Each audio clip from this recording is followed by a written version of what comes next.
So you're wondering if you should buy the Rode Wireless Pro or should you just go with something else or buy nothing at all?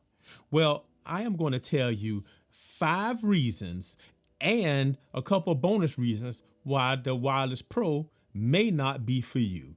You should probably just leave it alone for now and get something else. So let's jump into it. So the first reason why you should probably leave the Rode Wireless Pro alone and go with something else is the menus. The menu system is horrible. Well, I should say the menu system on the receiver is horrible.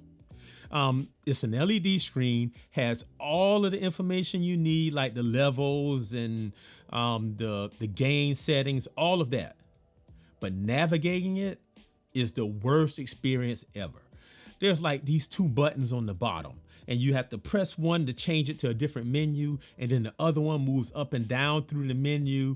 And then it's like if you just don't press anything, it locks in that setting and you may not even want it. So you end up going back and forth so doggone much. It is beyond frustrating. So if you're one of those people who want to just get in there, do it right quick, and then start filming and doing whatever you need to do, this is not for you. This is not for you. And then on top of that, they have like the Rode Central app, and that makes it easier to access the system, but you have to like connect it to a computer or connect it to your phone, and that's a pain in the neck sometimes. It's too many steps. It's way too many steps versus something like the DJI Mic 2. It's all on the receiver. So you can just flip the scroll wheel, hit the buttons, do everything you need to do to get to all the settings that you need. Rode, why do we have this? Like, why? So the second reason that you may not even want to get the Rode Wireless Pro is the size and the weight. The transmitters and the receivers are shaped the same. I'm recording on it now. So see, it's like this. Let's see if it'll focus, and that. So you see that? It's this square. And the square is well constructed and it's heavy. I mean, it's like smartphone weight.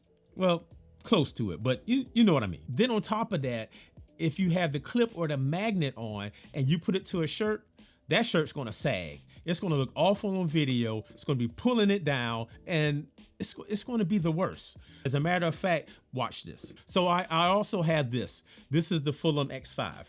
Now, I'm going to compare the transmitter from this to the transmitter from the Rode Wireless Pro.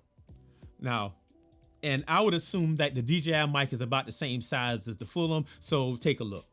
So we have this and this. Let's see. All right, there we go. There it is. So you see, and if we put them on top of one another, look, the Fulham is almost like less than half the size. So this is definitely a big boy.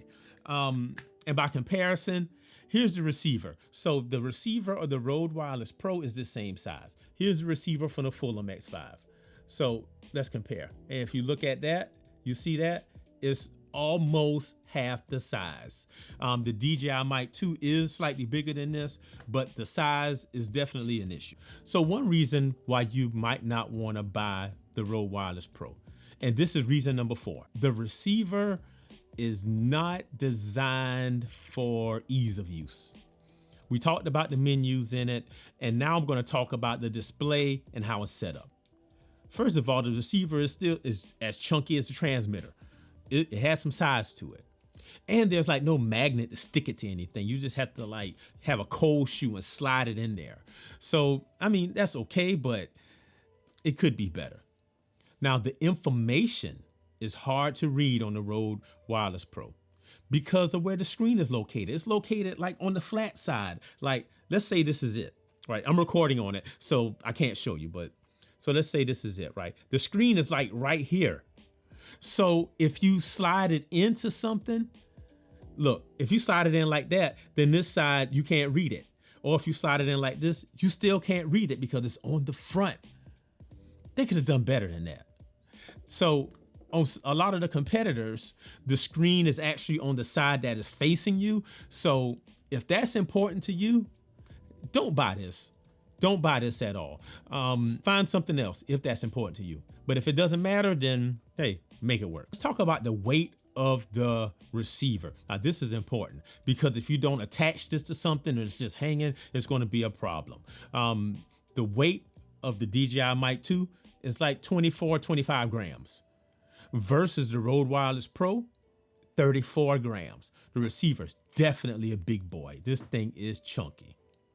Now, the receiver itself is still an issue because sometimes it's hard to see the settings on it. So if you're one of these people that like to put it on top of your camera or attach it to something, the information is on the front side of it. Like here, where this is, the information is here.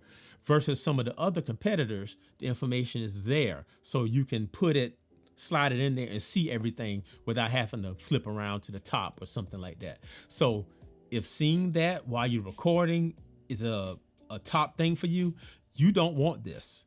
If size is a thing for you, you don't want this.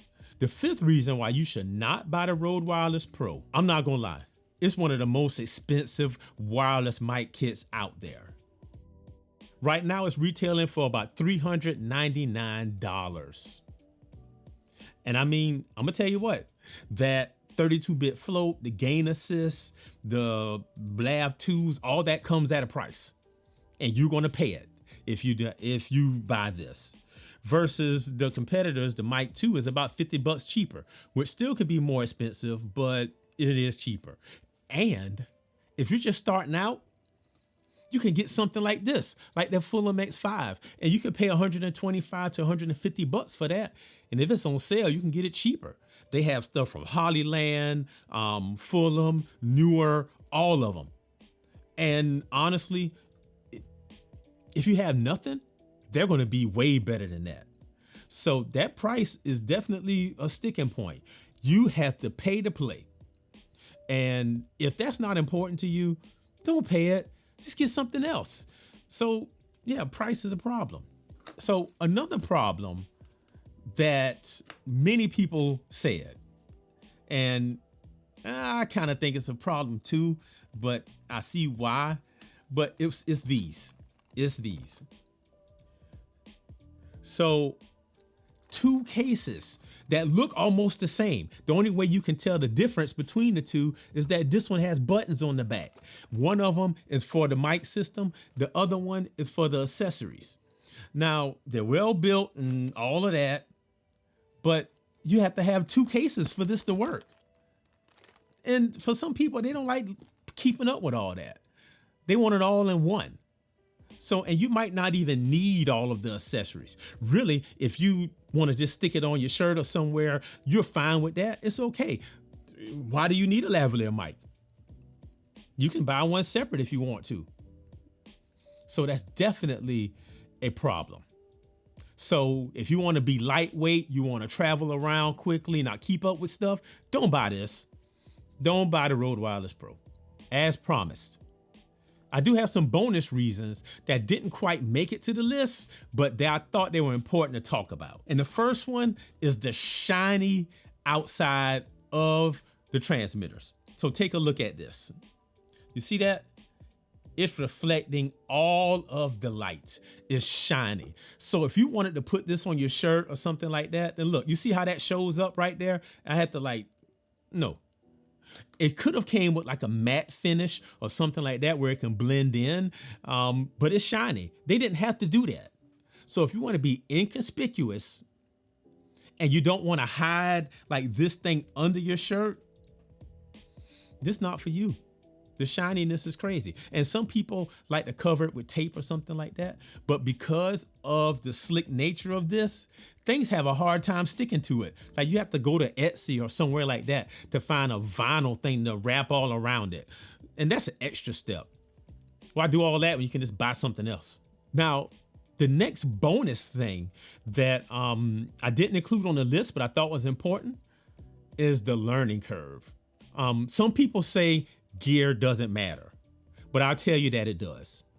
up to a certain point, because with a lot of these microphones, they're a little more sensitive. The polar pattern might be different. The frequency response may be a little more than, something like this one. So when I say learning curve, when you wear it and use it, you have to actually pick up some more skills, learn how to conceal better, how not to make noise. I mean, it's a learning curve. It's more sensitive. It's like having a sharp butcher knife versus a butter knife. The butter knife leaves room for error. You can saw and saw and saw. You won't really mess it up too bad. But if you have that sharp guillotine type knife, one wrong move and everything is just shot. So that is definitely a problem, the learning curve. And finally, the sound quality. Because honestly, if you're just starting out, sound quality, everything is better than what you have. Everything is better than recording on your earbuds. Everything is better than that iPhone. Everything is better than that. So you can just save some money and get something that's, not as expensive as this, and the sound quality be as good to you because you can't tell the difference because your stuff is not that good anyway. And then on top of that, for YouTube, Facebook, all of these things, people listen to them on headphones. So they don't have like this Dolby surround sound thing going on and all that. It's different. So it's not really a problem. Saving money. That was it. That's the 5 reasons and some bonus reasons why I think you should not buy the Rode Wireless Pro. Now, if you want to see the 5 reasons why you should buy the Rode Wireless Pro, hey, click up there. I did a video for that too because I actually like it, but I had to look at it through a lens. I had to tell the truth. So it may be good for some, but it might not be good for you. So that's all I got. Talk to y'all later. I'm out.